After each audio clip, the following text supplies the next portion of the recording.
सुनो, अगला चैप्टर है आपका, क्या हमारे आसपास के पदार्थ शुद्ध हैं।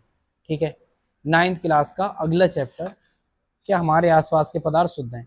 बाकी सारा का सारा कंटेंट जो पहले चैप्टर का था वो हम डाल चुके हैं। ठीक है, अब दूसरा वाला जो चैप्टर है वो है हमारा, क्या हमारे आसपास के पदार्थ शुद्ध हैं।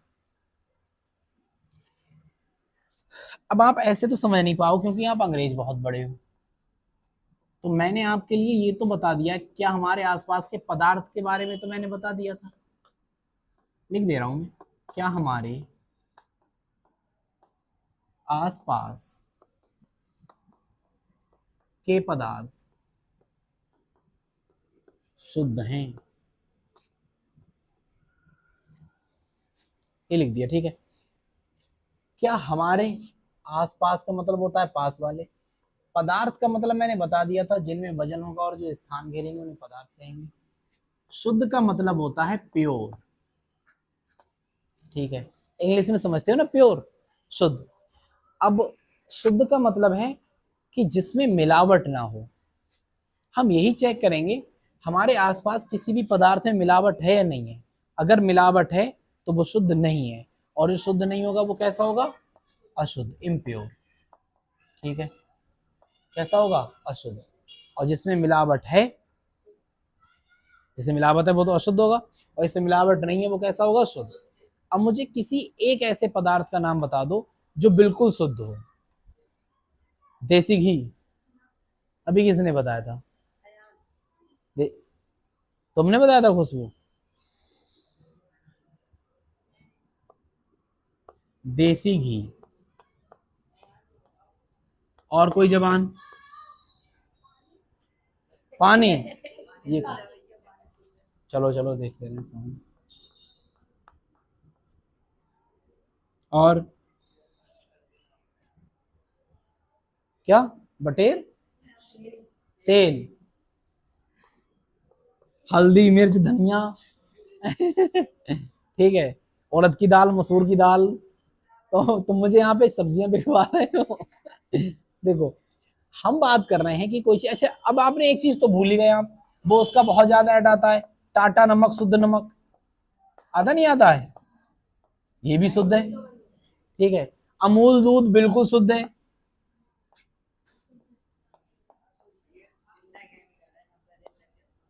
जिंदा केमिकल है, 90 दिन तक चलता है। ठीक है, अब मैं तुम्हें बताऊं, वास्तविकता ये है कि पानी में, ठीक है, पानी शुद्ध है कब, जब उसमें केवल और केवल हाइड्रोजन और ऑक्सीजन के ही एलिमेंट हो, तब तो पानी शुद्ध है, क्योंकि पानी का फॉर्मूला होता है H2O। जब उसमें केवल और केवल हाइड्रोजन और ऑक्सीजन के ही तत्व पाए जाएं, तब तो वो शुद्ध होगा, वरना वो कैसा हो जाएगा, अशुद्ध। और उसमें तो कई पाए जाते हैं तत्व, हम जमीन से निकाल रहे हैं तो उसमें मिलावट होती है। ठीक है, पानी हमारा शुद्ध बिल्कुल नहीं होता है। अब नाली का पानी, नाली के पानी से थोड़ी हो जाएगा, जिंदा कीच है। ठीक, तेल, ये कौन से वाले तेल की बात कर रहे हैं, जय जवान, ये हाँ। अगर तेल में केवल और केवल तेल के ही एलिमेंट्स हैं तब तो शुद्ध होगा, वरना अशुद्ध हो जाएगा। ठीक है, अब मैं आप सामने फिरवाओ। चलो ठीक है, हम बात कर रहे हैं टाटा नमक की। अब ये जो नमक है, इस नमक में NaCl, मतलब नमक तो मिला हुआ है ही है, NaCl जिसे हम कहते हैं सोडियम क्लोराइड, लेकिन उसके साथ साथ इसमें हम आयोडीन युक्त करते हैं, नहीं करते हैं, आयोडीन मिलाते हैं। ठीक है, तो ये कैसा हो जाएगा, अशुद्ध। कैसा हो जाएगा, अशुद्ध। कहने का मतलब ये, मैंने इसके साथ में कोई दूसरी चीज मिला दी तो वो कैसा हो जाएगा, अशुद्ध। तो शुद्ध हमारा क्या है, शुद्ध हमारा वो है, जैसे मैंने कहा कि सोना, गोल्ड, लेकिन इस ऐसा सोना इसमें सारे के सारे पार्टिकल सोने के हों, गोल्ड के हों। ठीक है, उसे हम क्या नाम देंगे, सोना। अब जैसे जेवर बनते हैं, कुछ भी बनता है, तो उसकी मजबूती को बढ़ाने के लिए हम उसमें दूसरे एलॉय को मिला देते, दूसरे मेटल्स को मिला देते हैं, जैसे उसमें तांबा वगैरह मिला दिया या दूसरा पदार्थ मिला दिया। तो ऐसे पदार्थ जो होते हैं वो हमारे क्या कहलाते हैं, हाँ, ऐसे पदार्थ हमारे शुद्ध नहीं कहलाएंगे जिनमें हम कुछ चीज मिला देंगे। और अगर हमारा सोना है और सारे के सारे पार्टिकल सोने के ही हैं, तो हमारा क्या बनेगा, वो शुद्ध सोना। ठीक है, अब मैं इसमें कह सकता हूं कि अगर मैं कहूं कि नमक, और इसमें सारे के सारे पार्टिकल नमक के ही हैं, तब वो शुद्ध है। अगर मैं कहूं पानी, वाटर, H2O फॉर्मूला होता है, तो इसमें अगर केवल और केवल हाइड्रोजन और ऑक्सीजन के ही अणु पाए जाएंगे, तब ये कैसा होगा, शुद्ध पानी होगा। ठीक है, और अगर मैं आपसे कहूं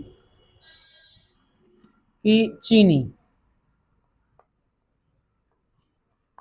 चीनी होती है C12H22O11, तो इसमें क्या देख रहा है, कार्बन और हाइड्रोजन और ऑक्सीजन पाया जा रहा है।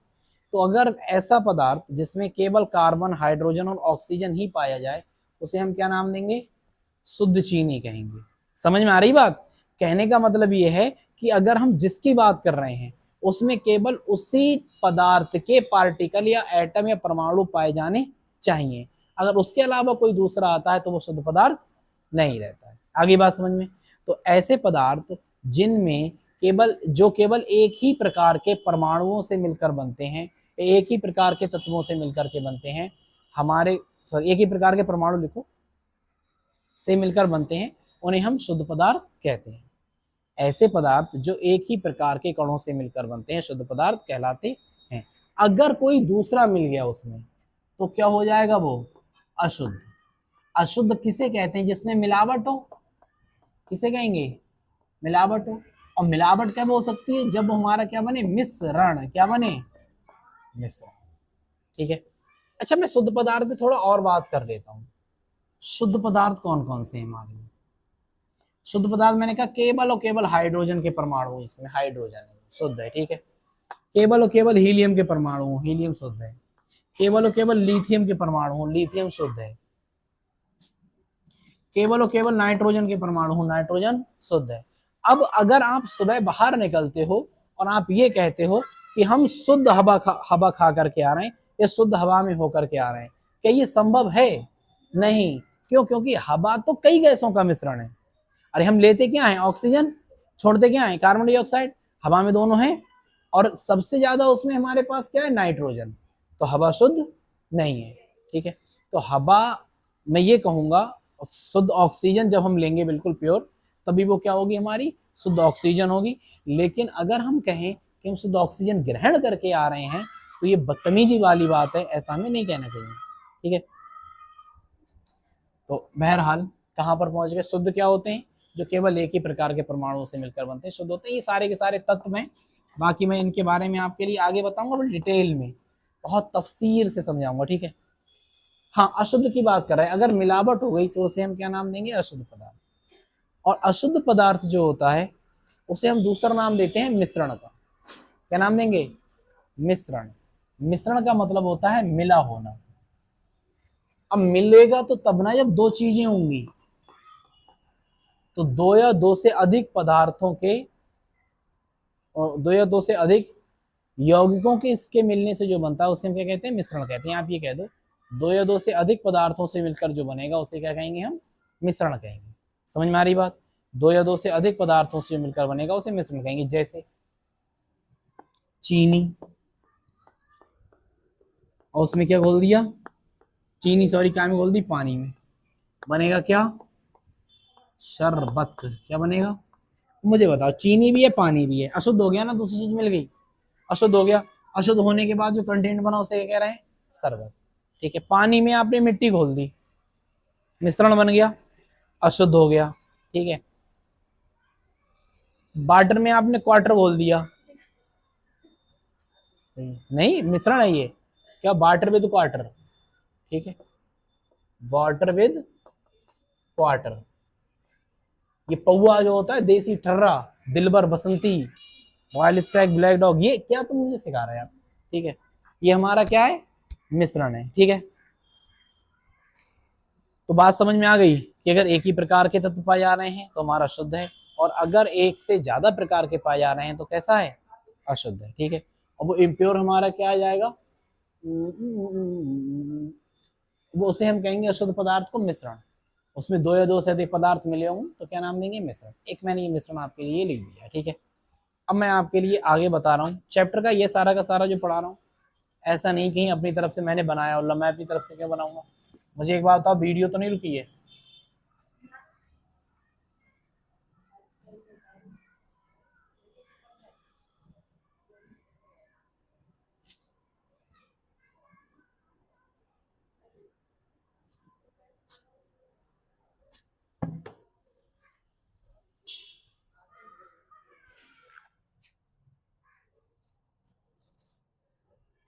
देखो ध्यान से, अभी हमने पूछी वीडियो रुकी, किसी ने कही किसने कही थी? ना, ये वाला था अभी। हमारी इंडिया की ये खूबसूरती है कि सवाल पूछने वाला बड़ा लंबा चौड़ा सवाल पूछेगा। जैसे मान लो एक नेताजी से पूछा जाए कि हमारा देश अर्थव्यवस्था में बहुत आगे जा रहा है, ठीक है, हालांकि क्या स्थिति है वो सब जानते हैं।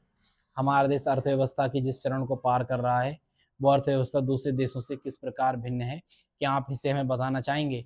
तो नेताजी कहेंगे, इतने में उन्होंने कहानी खत्म कर दी।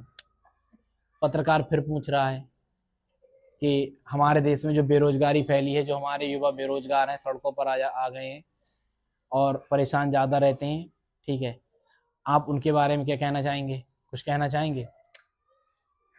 ठीक है, और फिर पूछा आगे भी कोई सवाल, तो सारा का सारा रिस्पॉन्स यही है। एक बार तो ये हुआ था, एक कंपटीशन रखा गया, मतलब इंटरव्यू चल रहा था। उस इंटरव्यू में लोगों के लिए अंदर बुलाया जा रहा था कि हाँ एक एक करके अंदर आएंगे।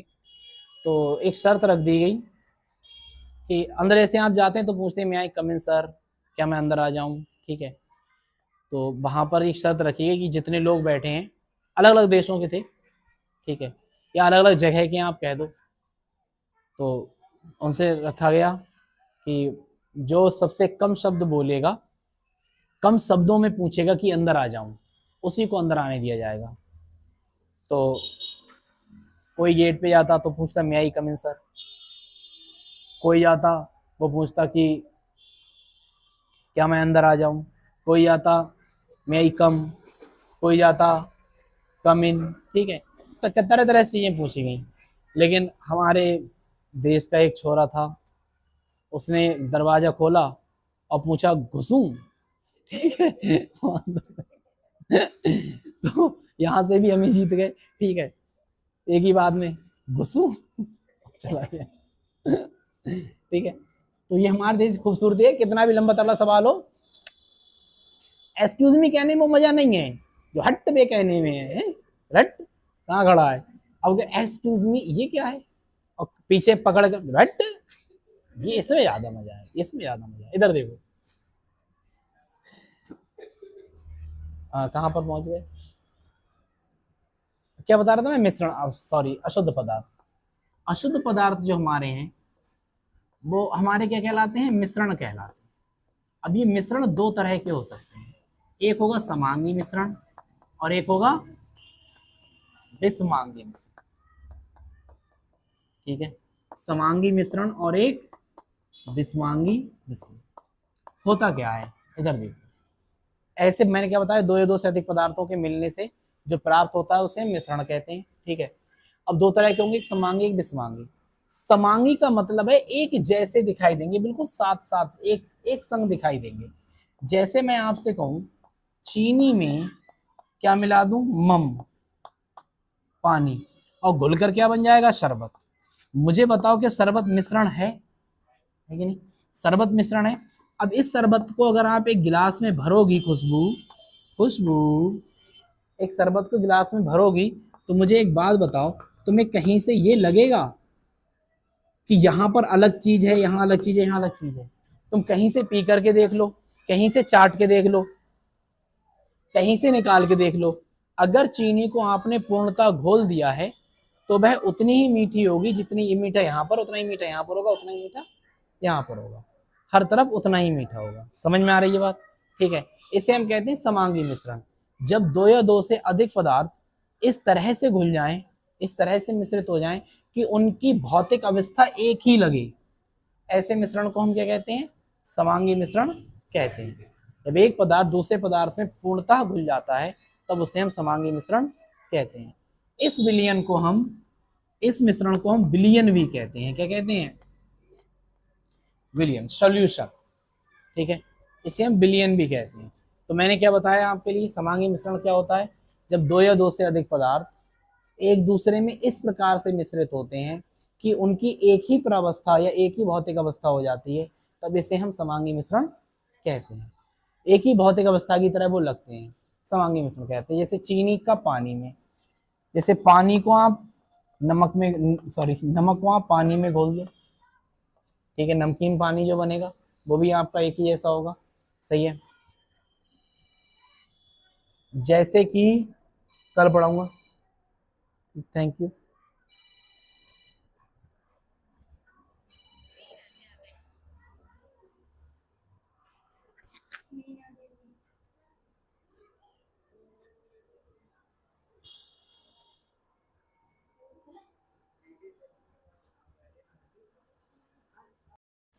इधर आगे देखेंगे हम, क्या हमारे आसपास के पदार्थ शुद्ध हैं? ठीक है,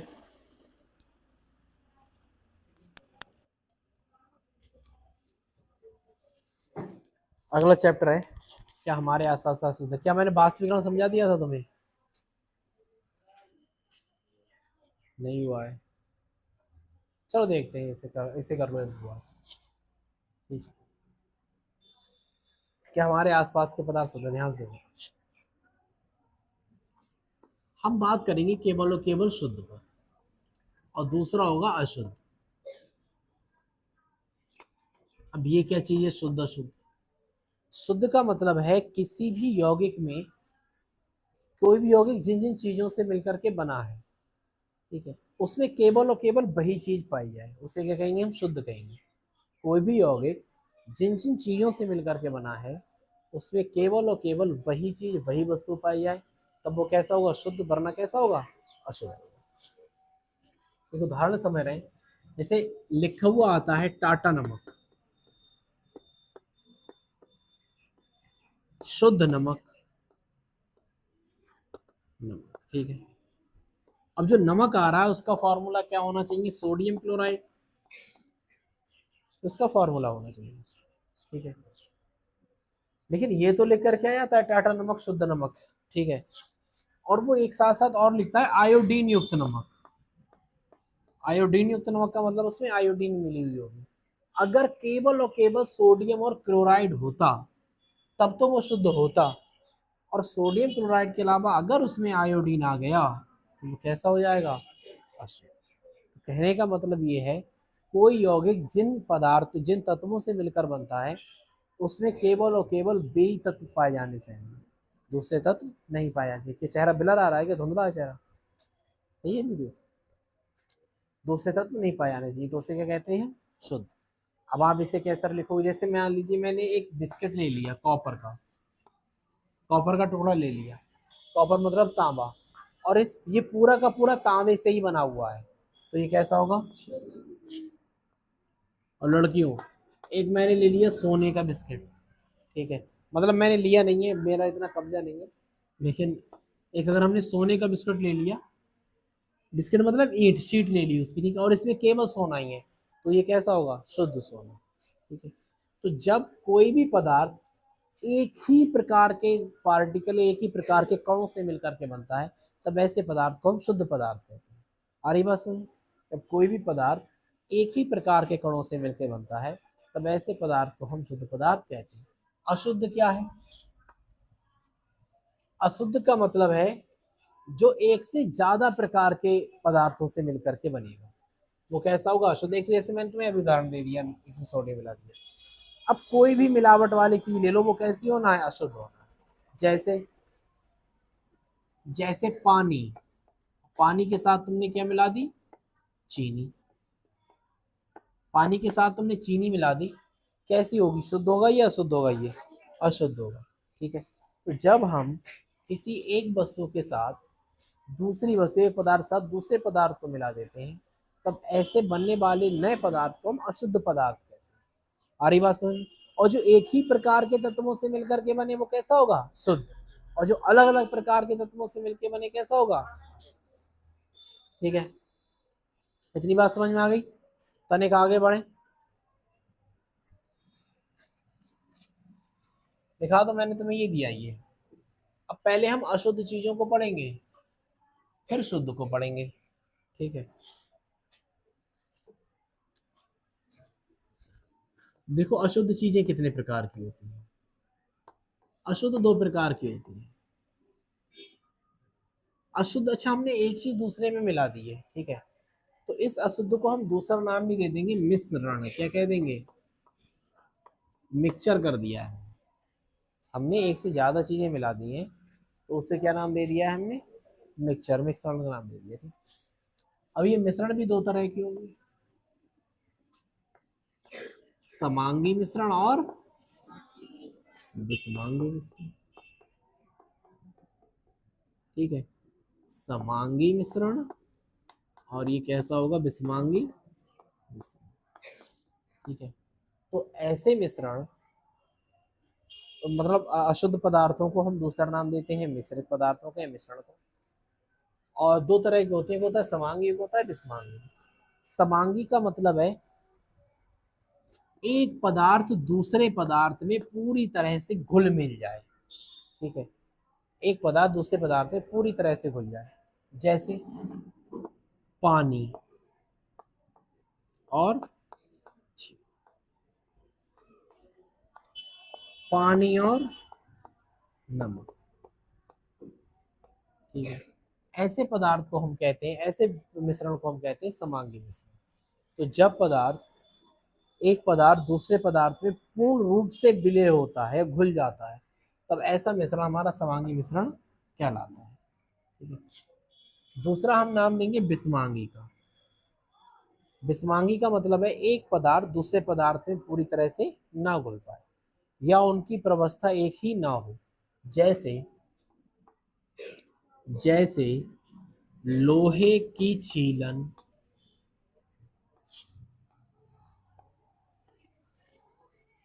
में क्या डाल दो? मिट्टी डाल दो। जब लोहे की छीलन में हम मिट्टी डालेंगे तो क्या ये पूरी तरह से एक दूसरे में मिल जाएंगे? नहीं ना, ठीक है। तो इसे हम क्या नाम देंगे? मिश्रण। क्या नाम देंगे? मिश्रण।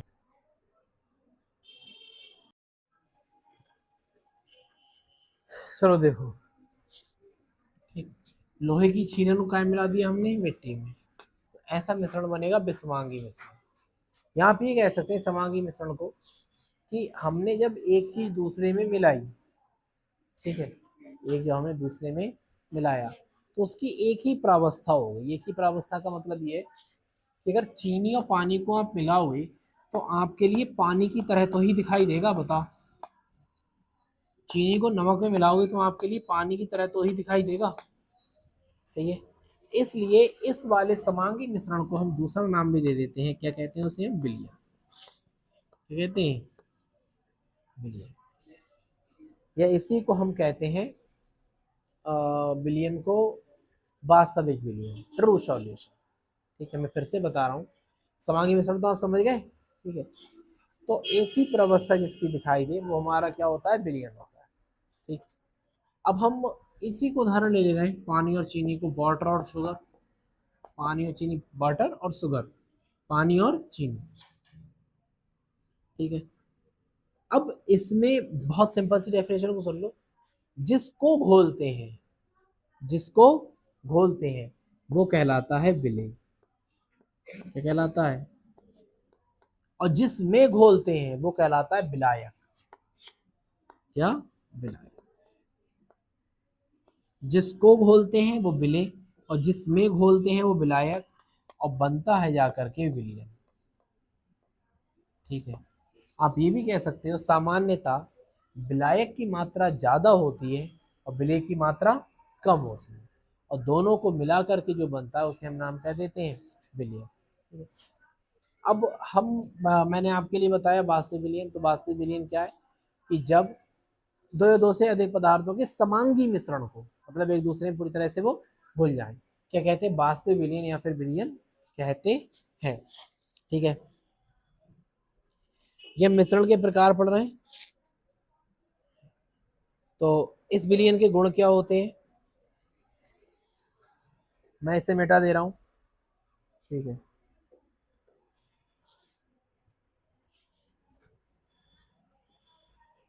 इस बिलियन के गुण क्या क्या होते हैं, ध्यान से देखो।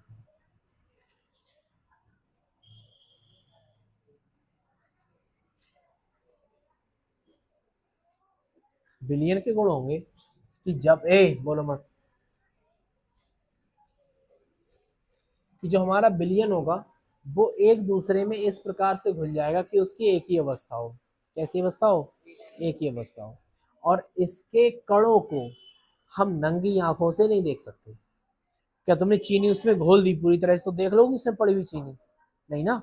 इसके कणों को हम नंगी आंखों से नहीं देख सकते, क्योंकि इसके कणों का आकार 1 नैनोमीटर व्यास से भी छोटा होता है।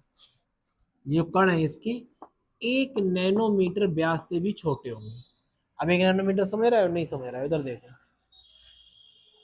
1 मीटर तुम कपड़ा नापते हो जो भी इतना होता हो, ठीक है। अब 1 मीटर के नीचे लगा दो आप 1 2 3 4 5 6 7 8 9 जीरो। तो 1 मीटर को कितनी जगह बांटो? इकाई, दहाई, सैकड़ा, हजार, 10,000, लाख, 10 लाख, करोड़, 10 करोड़, अरब। 1 मीटर को 1 अरब जगह पर बांट दो तो क्या बनेगा? नैनोमीटर। और आपको ये आसान लगता होगा 1 अरब जगह पे बांटना, ठीक है। मैं देखो बांट के दिखा रहा हूँ। ये एक लाइन है, 1 अरब जगह बांट दे रहे हैं, पहले से आधा कर दो, एक हिस्सा हो गया। फिर इसे आधा कर दो, फिर इसे आधा कर दो। कितनी तेजी से छोटा हो रहा है? हो रहा है। और तुम तो 1 अरब हिस्से करने जा रहे हो। बहुत छोटा सा बचेगा कण, ठीक है, जिसे हम नंगी आंखों से नहीं देख सकते। तो इनका इनके कणों का व्यास 1 नैनोमीटर से भी कम होता है, इसे नंगी आंखों से नहीं देखा जा सकता। दूसरा मैंने क्या बताया, एक दूसरे में इस तरह घुल जाते हैं सिर्फ एक ही अवस्था हो। अब आप ऐसे समझ लीजिए कि ये गिलास है, ये जग है, इसमें मैंने पानी लिया और चीनी मैंने डाल दी इसमें, पानी और चीनी डाल दी, ठीक है। पानी और चीनी जब हम इसमें डालेंगे तो ये बिलियन बन गया शरबत, यहाँ आपको मिक्सचर बन गया, ठीक है। अब ये जो शरबत बना है हमारा, इसे मैं चाहे यहाँ से टेस्ट करके देखूँ, यहाँ से टेस्ट करूँ, यहाँ से टेस्ट करूँ, कहीं से भी टेस्ट करूँ, लेकिन मेरा जो पानी है, ठीक है, प्रत्येक जगह से उतना ही मीठा होगा। आ रही बात समझ में? हर जगह से बराबर, जितना मीठा यहाँ पर होगा उतना ही मीठा यहाँ पर, तो इसके गुण प्रत्येक जगह एक जैसे रहते हैं। आ रही बात समझ में? प्रत्येक गुण कैसे रहेंगे? एक जैसे रहेंगे। तो पहला क्या बताया, ये एक समांगी मिश्रण है, इसके कणों का व्यास 1 नैनोमीटर से छोटा होता है, इसलिए इसे हम देख नहीं सकते, ठीक है। अच्छा मुझे बात बताओ, क्या इसे छानने वाले तरीके से छान कर अलग कर सकते हो? नहीं कर सकते हो। तो अगला पॉइंट लिखेंगे कि इसे छान कर हम अलग नहीं कर सकते। अगला और बताओ, और कुछ बचा है? बचे तो बहुत तेरे। इसे छान कर हम अलग नहीं कर सकते, और किस प्रोसेस से अलग कर सकते हैं? मैंने तो बताया किस प्रोसेस से अलग कर सकते हैं।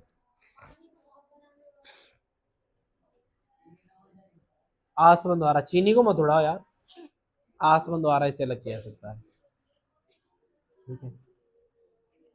और मैंने क्या बताया आपके लिए, इसे छानने की विधि द्वारा अलग कर दोगे।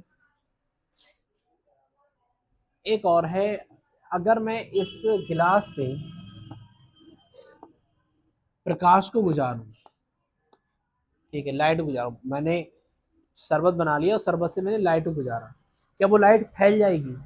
नहीं, ठीक है। क्यों? क्योंकि इससे कणों का आकार छोटा है, तो ये लाइट को फैलाता नहीं है, ठीक है। उतना ही रहने देता है जितनी लाइट है, तो ये लाइट को फैलाएगा नहीं, जितनी लाइट है उतनी ये रहने देगा, ठीक है।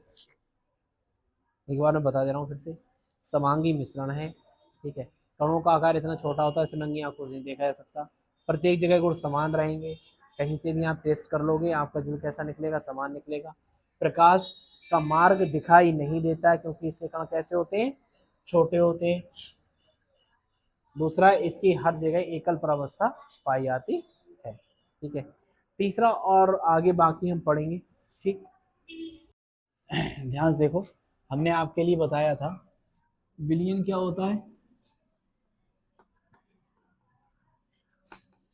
विलेय और किससे मिलकर के बना होगा ये?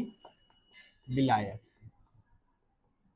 विलेय और विलायक से मिलकर के बना होगा, इसे क्या नाम देंगे हम? विलयन नाम देंगे। ठीक है।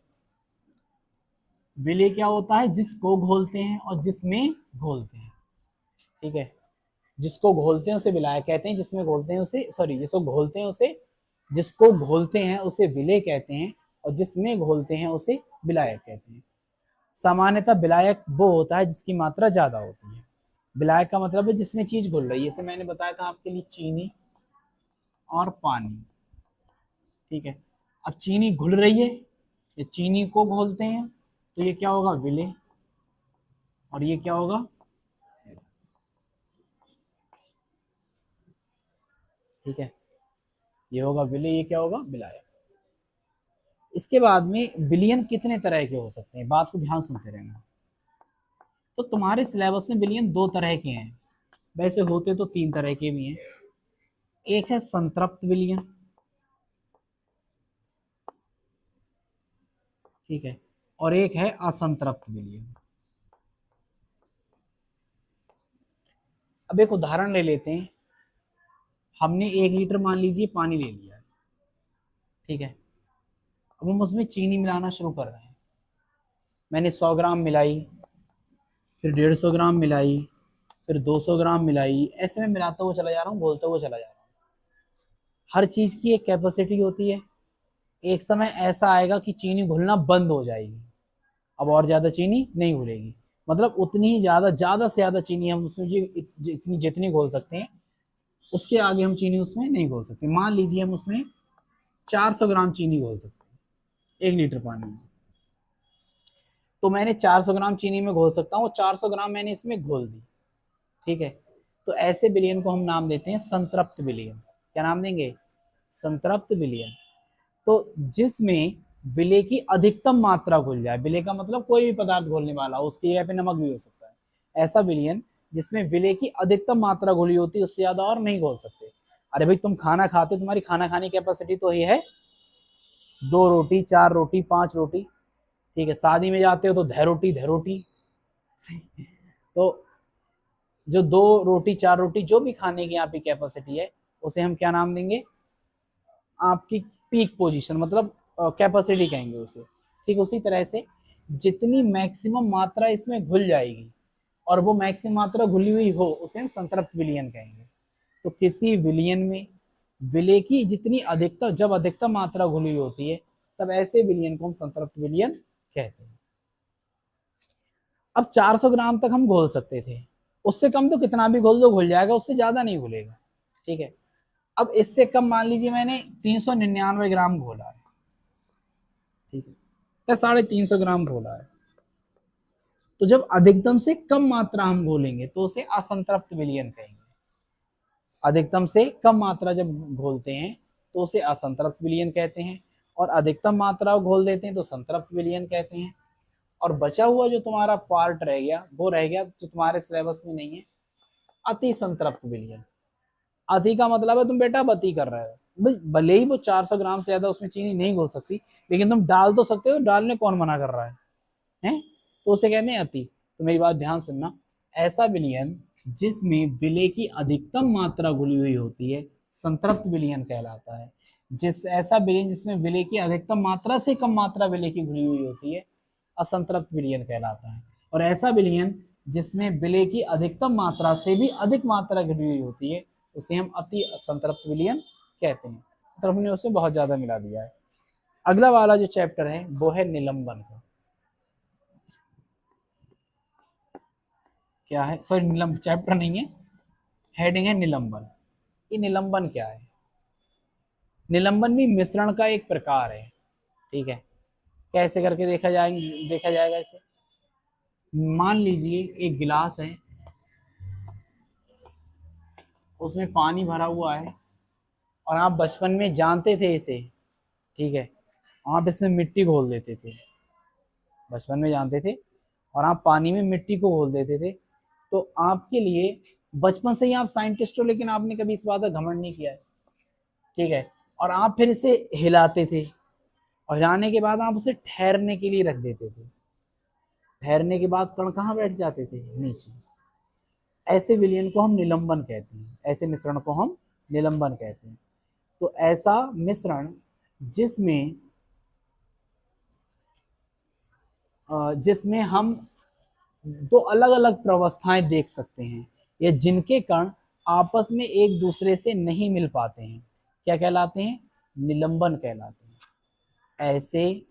ऐसा मिश्रण जिसमें विलेय और विलायक के कण पूर्णता नहीं मिल पाते हैं, निलंबन कहलाता है। ठीक है, अब इसमें हम अपनी नंगी आंखों से अलग अलग उसे देख सकते हैं। हम जब बाहर से देखेंगे कांच के गिलास में भर करके इस रेत के विलयन के लिए, तो हमारे लिए पानी अलग दिखाई देता होगा और रेत अलग दिखाई देता होगा। इसकी एक खास बात और होती है कि हम इसे छान कर अलग कर सकते हैं। छलनी लो, छान दो, अलग कर दो।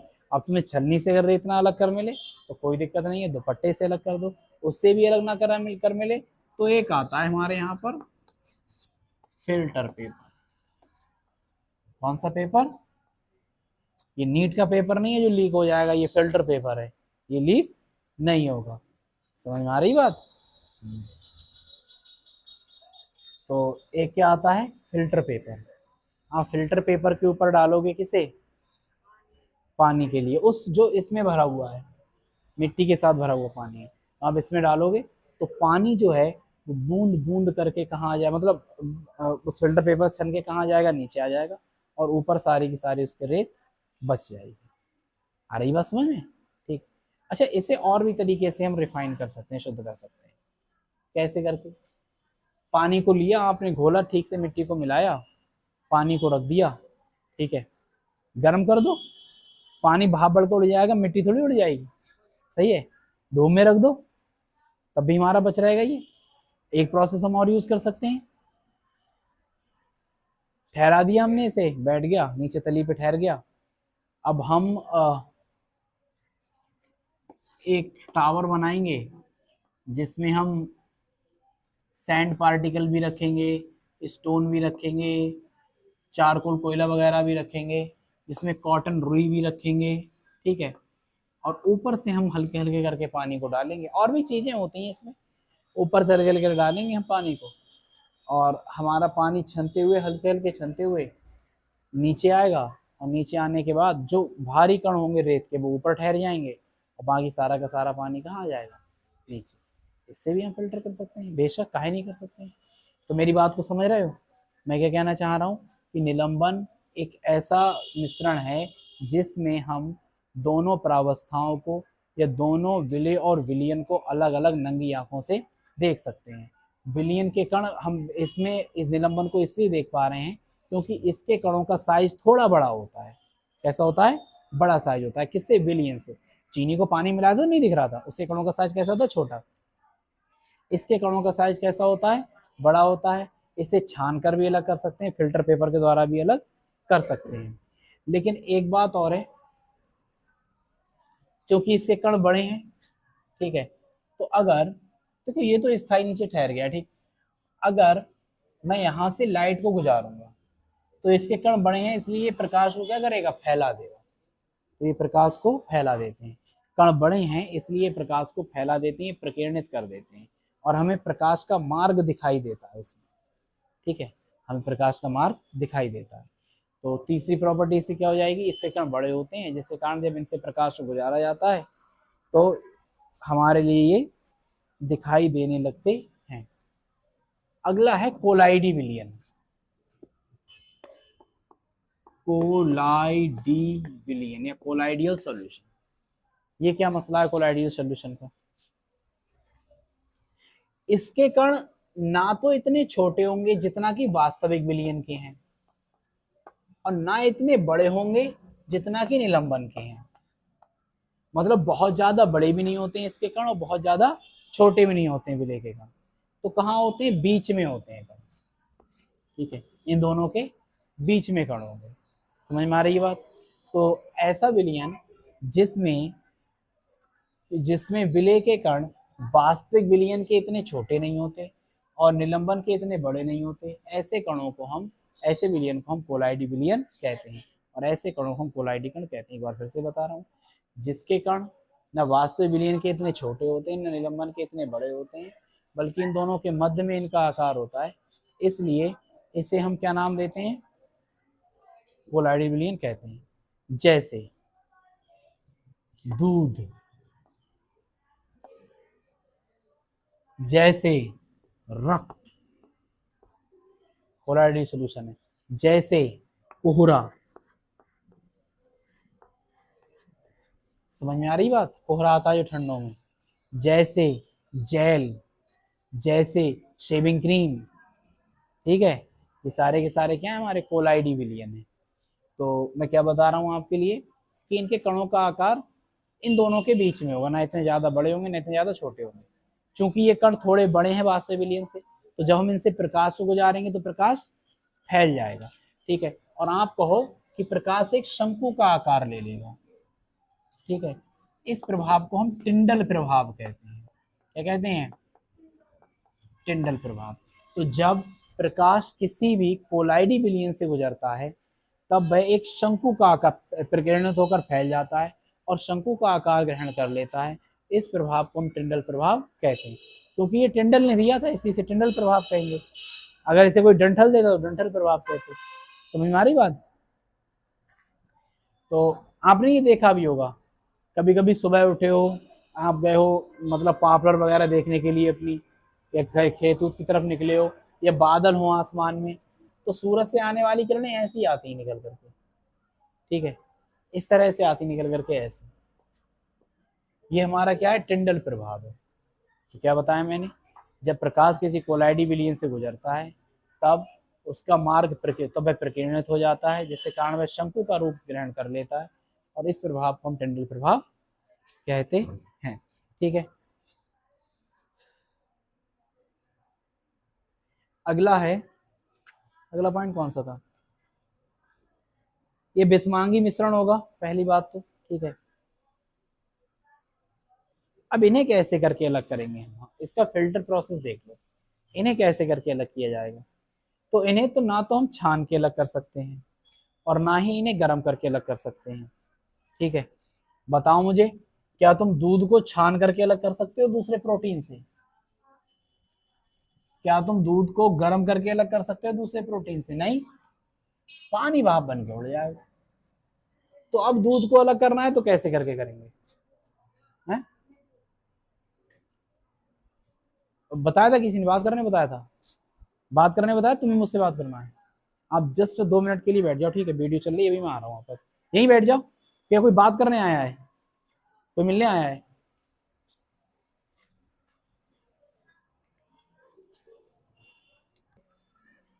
क्या बता रहा था मैं?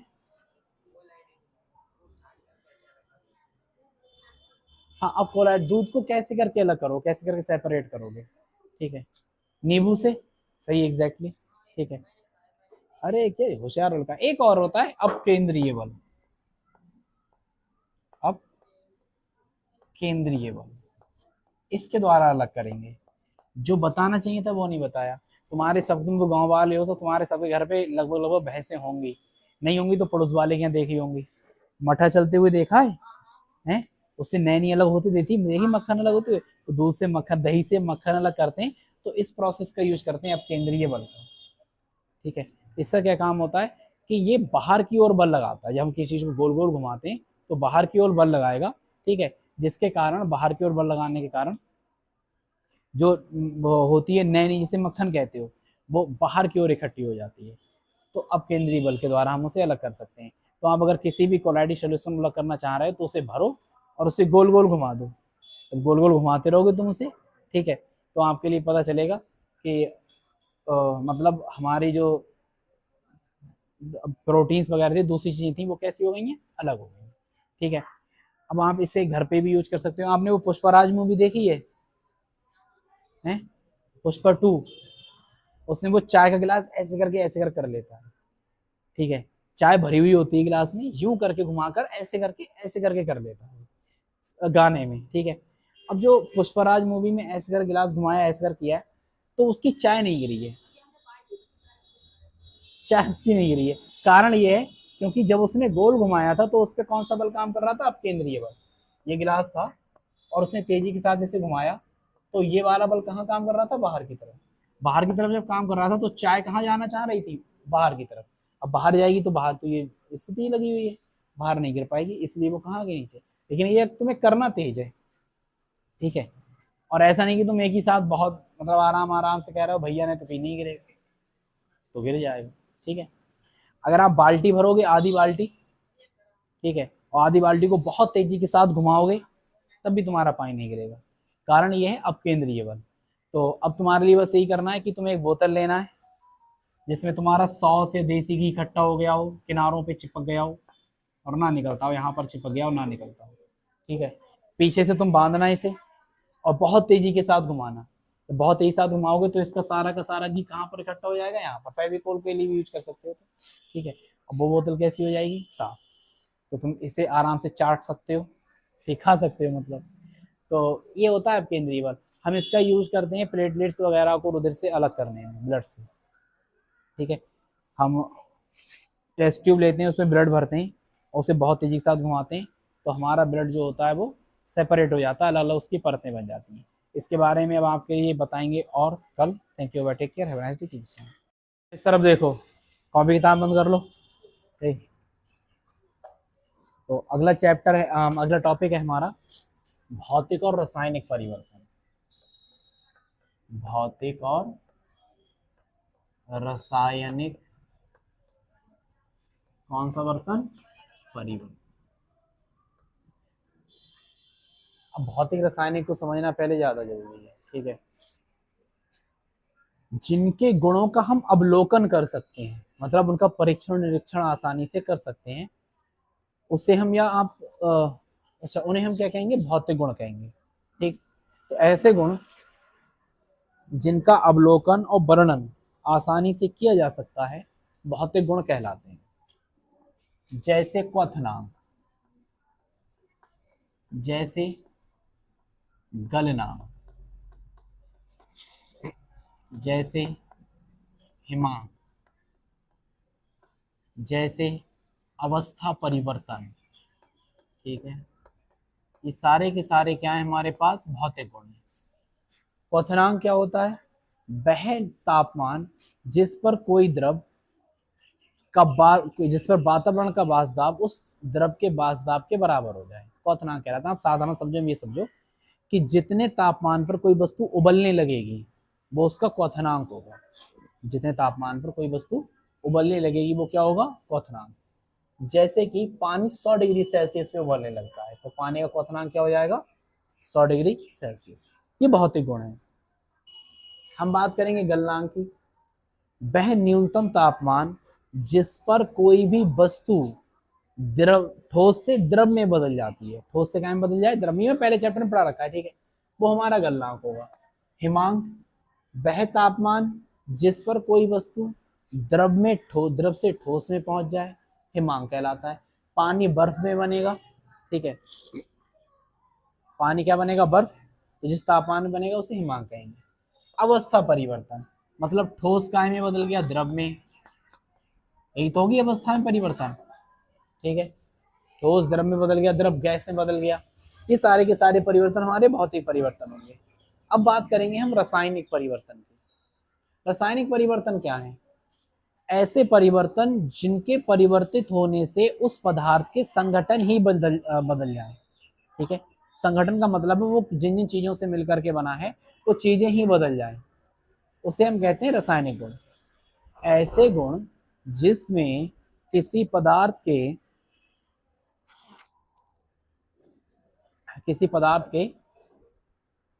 सारे के सारे रासायनिक संगठन ही बदल जाए, जिन जिन चीजों से वो मिलकर के बना है वही चेंज हो जाए, तो ऐसे को हम क्या कहते हैं? रासायनिक परिवर्तन, रासायनिक गुण कहते हैं। जैसे कि आपने कागज लिया, या कागज ना लकड़ी ले लो, आप लकड़ी को आपने जला दिया, ठीक है। पहले लकड़ी में कहीं ना कहीं नमी रही होगी, ठीक है। पानी थोड़ा बहुत जरूर रहा होगा, थोड़ी बहुत तो नमी रही होगी, तो वो नमी आपने खत्म कर दी, जला दिया आपने। उसके कई जो यौगिक थे, कंपाउंड्स थे, वो आपने हवा में धुआं के जरिए उड़ा दिए। समझ में आ रही है? तो इसे हम क्या कहेंगे कि जो परिवर्तन हुआ है, लकड़ी जल करके काय में बदली है, राख में बदली है, इसे हम नाम देंगे रासायनिक परिवर्तन। क्या नाम देंगे? रासायनिक परिवर्तन। दूध का फटना, ठीक है, या दूध का दही में बदलना। दूध अभी आप अगर पी करके देखोगे नॉर्मल अवस्था में तो हल्का मीठा होता है, लेकिन जब वो दही में बदल जाएगा तो वो खट्टा हो जाएगा, ठीक है। तो आप क्या देख रहे हैं, उसके संगठन बदल गए, अंदर के उसके जो गुण थे, अंदर की प्रॉपर्टीज थी, वो बाद में कैसी हो गई? चेंज हो गई। ऐसे परिवर्तन को रासायनिक परिवर्तन कहते हैं। और उदाहरण ले लो आप, गन्ने का सिरके में बदलना। गन्ने का रस कैसा होता है? मीठा। गन्ने का रस सिरके में बदलेगा। सिरका मतलब छिरका, जो तुम घर में खाते हो। छिरके में जब तक सुड़ी ना पड़े, कीड़े ना पड़े, छिड़का नहीं बनेगा। और अगर तुमने बिना बना पीने की कोशिश भी की ना, तो मजा नहीं आएगा। तो जितनी ज्यादा मोटे मोटे कीड़े पड़ जाए उसमें, सिरके में, उतना ही पीना उतना ही वो स्वादिष्ट होता है, मतलब खट्टा होता है। तो गन्ने का रस मीठा होता है, और उसके रासायनिक संगठन बदल गए तो वो कैसा हो जाएगा? खट्टा, ठीक है। इसे हम क्या नाम देंगे? रासायनिक परिवर्तन। इतनी बात समझ गए? अब जैसे मोमबत्ती का जलना है, मोमबत्ती चलो अच्छा, मैं एक उदाहरण और ले लेता हूँ। जैसे हम बात करें पानी, पानी अगर बर्फ में बदल जाए तो भौतिक परिवर्तन होगा, रासायनिक? भौतिक। कैसा होगा? भौतिक। पानी अगर भाप में बदल जाए, भौतिक परिवर्तन। लेकिन जब मैं बात करता हूं गन्ने का सिरका, गन्ने क्या बना रहे हैं? सिरका। ये जो परिवर्तन होगा ये रासायनिक होगा, विशेष चीजों की आवश्यकता भी इसमें पड़ेगी। मोमबत्ती का जलना, ये भौतिक भी है और रासायनिक भी है, दोनों टाइप की ये परिवर्तन है। तो परिवर्तन समझ गए कि जिसमें हम अवलोकन और वर्णन कर सके जिनका गुणों का, उन्हें हम भौतिक गुण कहते हैं। उनमें जो परिवर्तन होते हैं उन्हें हम भौतिक परिवर्तन कहते हैं। परंतु रासायनिक गुण में सारे के सारे रासायनिक संगठन ही बदल जाते हैं, ऐसों को हम क्या नाम देते हैं? रासायनिक परिवर्तन नाम देते हैं, ठीक है। इसके बाद मैंने आपके लिए अशुद्ध तो बता दिया, अशुद्ध में क्या बता दिया आपके लिए? विलयन होगा, ठीक है। मिश्रण, समांगी मिश्रण, समांगी मिश्रण बताया था। अशुद्ध में मैंने आपके लिए बता दिया निलंबन होगा। अशुद्ध मैंने आपके लिए बता दिया कोलाइडियल होगा। सारी की सारी बता दी चीजें, बता दी मैंने, 3 तरह की चीजें बता दी हैं। लेकिन अभी तक हमने शुद्ध पर तो चर्चा ही नहीं की है। शुद्ध क्या होते हैं? तो ऐसे पदार्थ, ऐसे पदार्थ जिन्हें जिनमें केवल एक ही प्रकार के तत्व पाए जाएं, या केवल जो एक ही प्रकार के परमाणुओं से मिलकर बने हों, शुद्ध कहलाते हैं। ऐसे पदार्थ जो केवल एक ही प्रकार के परमाणुओं से मिलकर बने हों, क्या कहलाते हैं? शुद्ध कहलाते हैं, एक ही प्रकार के परमाणुओं से, ठीक है। जैसे सोना, सोने का अगर टुकड़ा होगा, कोई बिस्किट वगैरह होगा सोने का, ठीक है, चादर होगी, तो वो सारी की सारी सोने से मिलकर ही बनी होगी हर जगह, तो वो कैसा होगा? शुद्ध। जैसे लोहा, केवल लोहे की चादर है अगर, तो कैसी होगी? शुद्ध। तो अगर कोई भी पदार्थ एक ही प्रकार के तत्वों से मिलकर के बना है तो उसे हम क्या कहते हैं? शुद्ध पदार्थ कहते हैं, ठीक है। चांदी, हाँ चांदी भी हो जाएगी, क्यों ना होगी, शुद्ध है।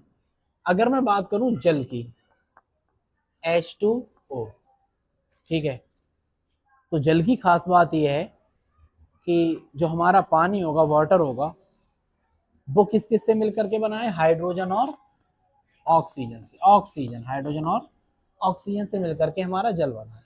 और हाइड्रोजन और ऑक्सीजन से मिलकर के जो जल बना है, इसे हम कैसे करके शुद्ध कह सकते हैं?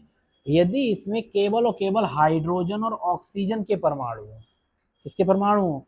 हाइड्रोजन और ऑक्सीजन के ही परमाणु हो, तब इसे हम कहेंगे कि ये कैसा है? शुद्ध। अगर हाइड्रोजन और ऑक्सीजन के अलावा किसी तीसरे प्रकार के आ गए, चाहे वो भले ही लवण हो, ठीक है, भले ही मैग्नीशियम हो, भले ही पानी के लिए फायदेमंद चीजें हो, तो कैसा हो जाएगा? अशुद्ध हो जाएगा, ठीक है। नींद आ रही है?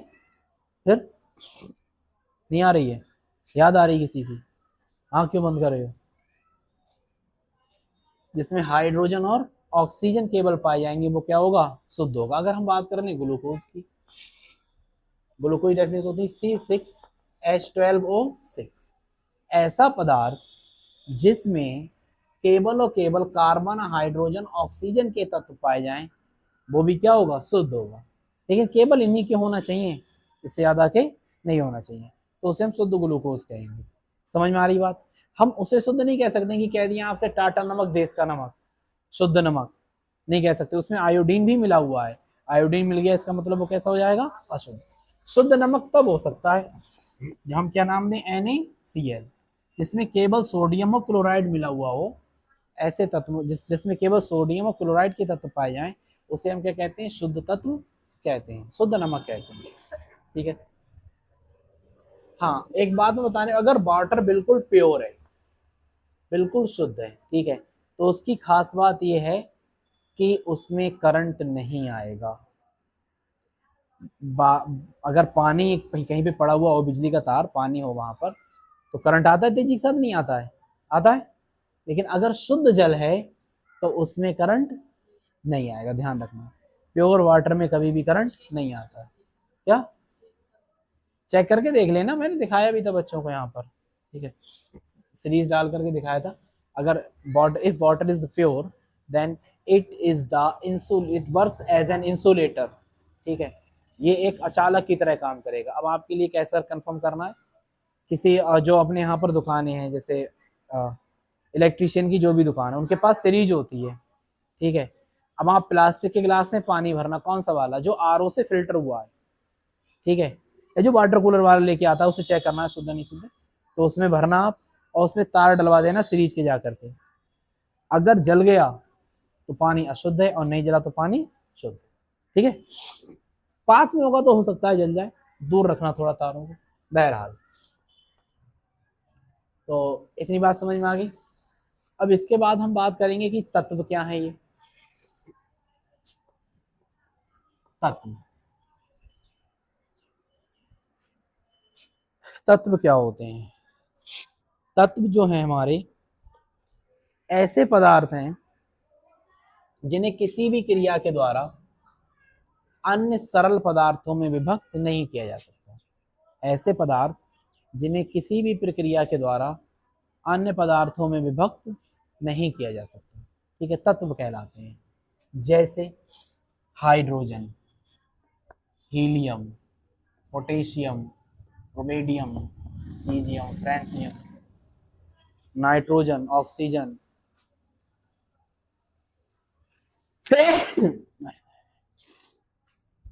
ये सारे के सारे क्या हैं, तत्व हैं। ठीक है, तो वे पदार्थ जिन्हें किसी भी प्रक्रिया द्वारा अन्य सरल पदार्थों में विभक्त नहीं किया जा सकता तत्व कहलाते हैं।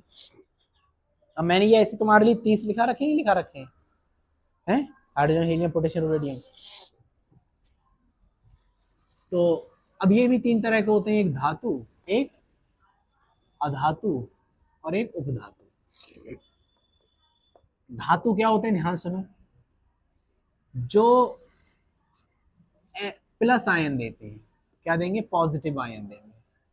तो वे पदार्थ जो इलेक्ट्रॉन छोड़ करके, त्याग करके धनायन बनाते हैं, क्या कहलाते हैं, धातु कहलाते हैं। और जो इलेक्ट्रॉन ग्रहण करके ऋणायन बनाते हैं वो अधातु कहलाते हैं। ठीक है, और जो धातु और अधातु के बीच में काम करते हैं उन्हें हम उपधातु कहते हैं।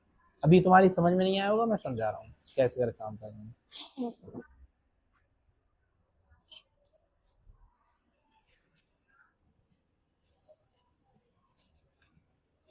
मैंने तुम्हें 84 बच्चे वाली कहानी सुना दी, सुना दी।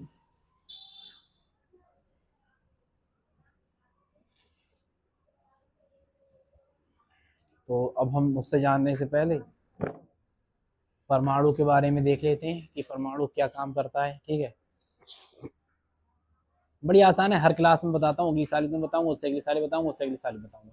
ठीक है, चारों साल तुम्हें बताता रहूंगा, और 4 साल के बाद जहाँ तुम जाओगे पढ़ने के लिए वो तुम्हें नहीं बताएगा, मेरे पास आ गए फिर से तुम्हें फिर बताऊंगा। ठीक है, मान लो एक घर है, ठीक है, एक घर है, अब मैं थोड़ी सी मतलब हार्ड वाली चौक ले ले रहा हूँ। एक घर है, ठीक है, उसमें दो लोग रहते हैं, एक पति और एक पत्नी, मतलब माँ और बाप। एक घर है खाली अलग बना हुआ, माँ बाप रह रहे हैं, ठीक है, पति पत्नी रह रहे हैं, कोई काम धंधा है नहीं, तो ऐसे ही करते करते इनके बच्चे हो जाएंगे 84। कितने बच्चे हो जाएंगे? 84 बच्चे, ठीक है, ज्यादा भी कर सकते हो, ठीक है। तो 84 बच्चों में ऐसा तो है नहीं सारे के सारे 84 बच्चे उतने ही बड़े होंगे, एक एक बराबर थोड़ी हो जाएंगे, एक साथ सबने जन्म ले लिया। तो सबसे पास में कौन रहेगा माँ बाप के? सबसे छोटे वाले बच्चे, सबसे बड़े वाले बच्चे? सबसे छोटे वाले बच्चे। सबसे छोटे वाले बच्चे सबसे पास में रहेंगे, ठीक है, जो भी पैदा हुए हैं। मान लो दो बच्चे घूम रहे हैं, जो उनसे बड़े हैं वो उनसे दूर रहेंगे, ठीक है, रहेंगे नहीं रहेंगे? जो और बड़े हो गए हैं, घुटनों से रखने लगे हैं या फिर बैठने लगे हैं, वो और दूर रहने लगेंगे, ठीक है। अंगूठा चूसने वाले और दूर हो जाएंगे, ठीक, हो जाएंगे नहीं हो जाएंगे? अब बच्चे मत गिनना, बच्चे कितने हैं, बच्चे तो घूमते ही रहते हैं, होते हैं थोड़े बहुत, ठीक है। 84 करे काय को पता चले क्या? अब कुछ बच्चे और बड़े होंगे, सही है, जो ऐसे करके जिनकी नाक ऐसे लटकती होगी, ऐसे कच्चा संभाला जिन्होंने, और वो स्कूल जाते होंगे, ठीक है। कच्चा संभाल कहाँ जाते होंगे? स्कूल, ठीक है। ए नहीं, ऐसे नहीं देखा है तुमने? नाक लटक रही है, ऐसे कच्चा संभाल लिया, ऐसे बैग डाल लिया ऐसे कंधे पे, और जा रहे हैं स्कूल, ठीक है। तो कुछ बच्चे ऐसे होंगे, कुछ बच्चे थोड़े और बड़े होंगे, ठीक है। अब जो थोड़े और बड़े होंगे वो क्या काम करेंगे? वो कंचे वगैरह खेल रहे, कैसे करके, यहाँ जैसे करके ऐसे झाग से कंचा मारा, नाक हाथ लटकती तो रहेगी ना अभी तक। इतने बच्चों का माँ बाप ख्याल कहाँ रख सकते हैं, इसीलिए बच्चे दो ही अच्छे, ठीक है। तो ऐसा करके खींचा और यूं तलाक से कंचा मारा, ठीक है। और अगर लड़कियां हैं तो वो नाक से गुब्बारा फुलाएंगी।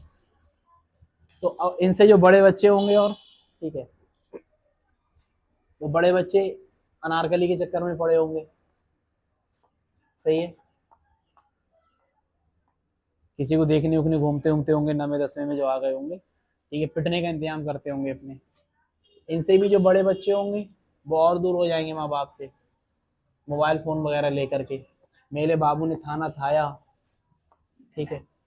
इनसे भी जो बड़े बच्चे होंगे उनकी शादी वगैरह हो जाएगी, वो माँ बाप से और दूर रहने लगेंगे। समझ में आ रही है बात? ठीक है। तो ऐसे हल्के हल्के कर करके कहाँ जाने लगेंगे? बहुत दूर जाने लगेंगे, ठीक है।